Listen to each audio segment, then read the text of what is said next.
রানীগঞ্জ থানা অন্তর্গত গির্জাপাড়া থেকে একটি খবর আসছে। ৩২ বছর বয়সী চয়নিকা শেঠ নামক এক মহিলা আজ সকালে গলায় ফাঁস লাগিয়ে আত্মহত্যা করেছেন।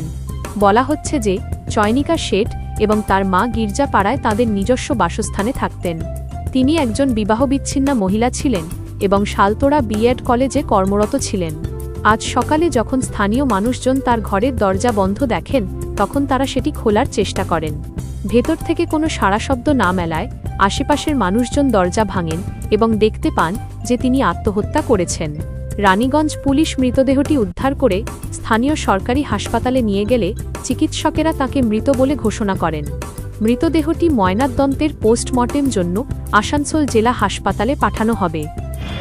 কী হয়েছে আমি তো ঠিক এক্স্যাক্ট জানি না। আমাকে 9:30 নাগাদ ফোন করলো যে দরজা খুলছে না। তা আমি গেলাম, বৃষ্টি পড়ছে তখন। তো গিয়ে আমি ঠোকাঠুকি করলাম, ফোন করলাম, দেখছি যে না কোনো সাড়া শব্দ নেই। তারপরে আমি এবারে পাড়া প্রতিবেশীকে ডাকাডাকি করলাম যে দেখুন দরজা খুলছে না, এই ব্যাপার।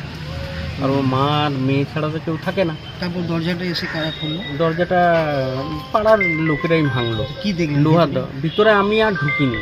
ওরা হ্যাং ঝুলছে। কি মনে করছেন কি কারণে হতে পারে?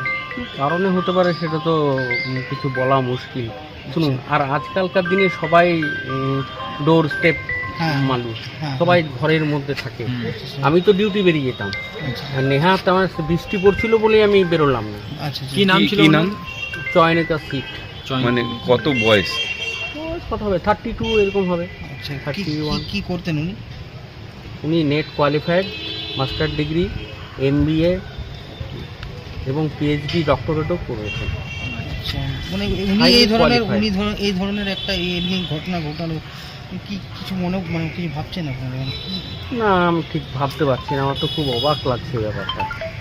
মানে কি করে করতে পারে একজন শিক্ষিত মহিলা, কোথায় হয়েছে এটা? গির্জাপাড়ায়। ওই গির্জাপাড়ায় কি বলে, ওই বেনারসি অয়েল মিলের কাছে। আপনার কি নাম? আমার নাম সমীর মোদী। ঠিক।